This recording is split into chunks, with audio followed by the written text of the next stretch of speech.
আরজিকর কাণ্ডে আন্দোলনের অন্যতম মুখ চিকিৎসক সুবর্ণ গোস্বামীকে পূর্ব বর্ধমান থেকে দার্জিলিংয়ে বদলি ঘিরে চাপানুতরের মধ্যেই এবার বদলি করা হলো ডায়মন্ড হারবার মেডিকেল কলেজের অধ্যক্ষ উৎপল দাকে। আর সুবর্ণ গোস্বামীর মতোই তার বদলির কারণ ঘিরেও তৈরি হয়েছে জল্পনা, মাথাচাড়া দিয়েছে বিতর্ক। তার কারণ তৃণমূল ছাত্র পরিষদের সাসপেন্ডেড চিকিৎসক নেতা অভিক দে, যার বিরুদ্ধে থ্রেট কালচারে জড়িত থাকার ভয়ঙ্কর অভিযোগ ছিল, সেই অভিকদের বিরুদ্ধে স্বাস্থ্য দফতরের গঠিত তদন্ত কমিটির চেয়ারম্যান ছিলেন এই উৎপল দা। এই কমিটি অভিক দেকে দোষী সাব্যস্ত করে স্বাস্থ্য দফতরের কাছে রিপোর্ট দিয়েছিল। ডায়মন্ড হারবার মেডিকেল কলেজের অধ্যক্ষ উৎপল দাকে বদলি করা হয়েছে বর্ধমান মেডিকেল কলেজে। তিনি অধ্যক্ষ ছিলেন এবং অধ্যক্ষ পদ থেকে তাকে বদলি করা হয়েছে তার বিভাগের, তার বিষয়ের এক প্রফেসর হিসেবে।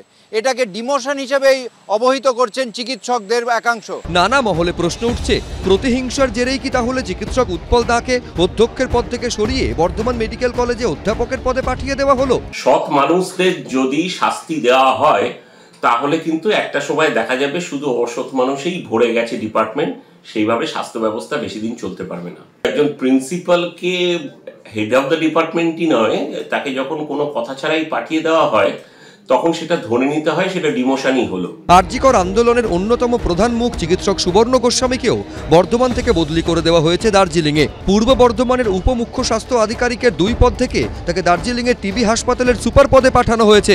এই বদলি ঘিরেও জল্পনা তুঙ্গে। এক্ষেত্রেও প্রশ্ন, সরকারের বিরুদ্ধে মুখ খোলার শাস্তি কি পেতে হলো এই বিশিষ্ট চিকিৎসককে? এই প্রশাসন দলদাস প্রশাসন। সরকার এখন যে নীতি নিয়ে চলছে তাতে হচ্ছে যারা অপরাধী তাদেরকে আড়াল করো, যারা দুর্নীতিগ্রস্ত তাদের প্রশ্রয় দাও, তাদেরকে লালন পালন করো। আর যারা দুর্নীতি নিয়ে কথা বলবেন, যারা তাদের রাজনৈতিক স্বার্থে কাজ করবেন না, যারা জনস্বার্থে কাজ করবেন, দলীয় হচ্ছে যে রাজনীতির কথা শুনে কাজ করবেন না, তাদের বিরুদ্ধে খড়গহস্ত হও।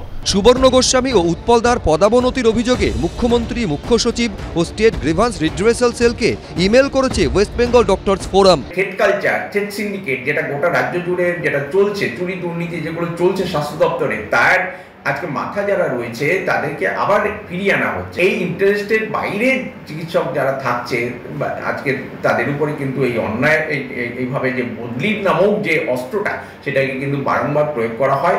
একের পর এক বদলির মধ্যে স্পষ্ট রাজনৈতিক প্রতিহিংসার ছাপ দেখতে পাচ্ছে বিরোধীরা। খুব অন্যায় হচ্ছে এগুলো, এবং ডাক্তারদেরকে গিনিপিগ বানাবেন না। তৃণমূল নেতাদের প্রতিশোধ নেওয়ার বিনিময়ে হয়তো আত্মতৃপ্তি লাভ হতে পারে, কিন্তু আখেরে বাংলার যারা সাধারণ দুস্থ গরিব যারা মানুষ, যারা চিকিৎসা পাওয়ার জন্য উন্মুখ হয়ে থাকে, তারা কিন্তু বঞ্চিত হবে। যদিও স্বাস্থ্য দপ্তর সূত্রে দাবি এগুলো রুটিন বদলি। বদলিটা একটা চাকরির অংশ,